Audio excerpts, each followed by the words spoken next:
मेहड़ मां सिंधियाना news network की reporter रज़ाली Soomro मूजिबि मेहड़ लॻ ॻोठ मिठो माछी जे मौज़ शख़्सियत पीपी अॻवान मंज़ूर अली सोलंकी पंहिंजे बिरादरी ऐं दोस्तनि सां वॾे अंग में मेहड़ लॻ बेटो जतोई पहुची पीपल्स पार्टी खे अलविदा करे अॻूणे वफ़ाक़ी वज़ीर लियाक़त अली ख़ान जतोई सां मुलाक़ात करे GDA में ऐलान करे छॾियो आहे।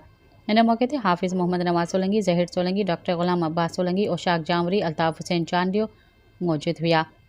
अॻूणे वफ़ाक़ी वज़ीर लियाक़त अली ख़ान जतोई ॻाल्हाईंदे चयो त ॻाल्हि कोन्हे, 17 साल त गुज़री विया न, छा न कयो आहे हिननि असां सभिनी दोस्तनि सां असां सां अलाए कहिड़ियूं कहिड़ियूं एफआईआर अलाए छा मां हिनखे चवां थो फूसड़ियो आहिनि सभु फूसड़ियूं सभिनी खे नवाज़ियो नथा हितो ई पिया आहिनि सभु, ईअं असां पर ॻाल्हि नथो चवां, इहे सभु फूसड़ियूं आहिनि। एतिरो कयो फूसड़ियूं जो वरी सही सघो। असां शराफ़त कई घणी पर हाणे कोन कंदासीं। तव्हां जेको मुंहिंजे माण्हुनि सां 17 साल हाल कयो आहे, हिकु हिकु शइ जो हिसाबु वठंदोसां, मुंहिंजो वाइदो आहे तव्हां सां।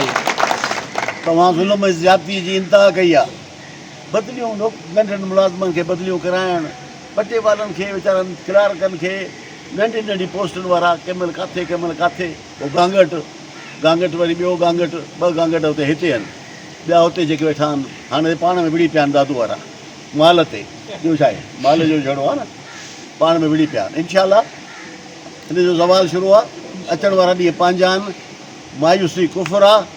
मां इनशाला हिननि खे घर विहारे एहतिसाब करे जेल में विझी उन खां पोइ को फ़ैसिलो कंदुमि इंशाल्लाह। हुन वधीक चयो त पीपल्स पार्टी जी 18 साल इक़्तिदार हुजण जे बावजूदि सॼी सिंध खे तबाह करे छॾियो आहे। सिंध जे समूरनि स्कूलनि जूं इमारतूं ज़बूं हाल बणियल आहिनि।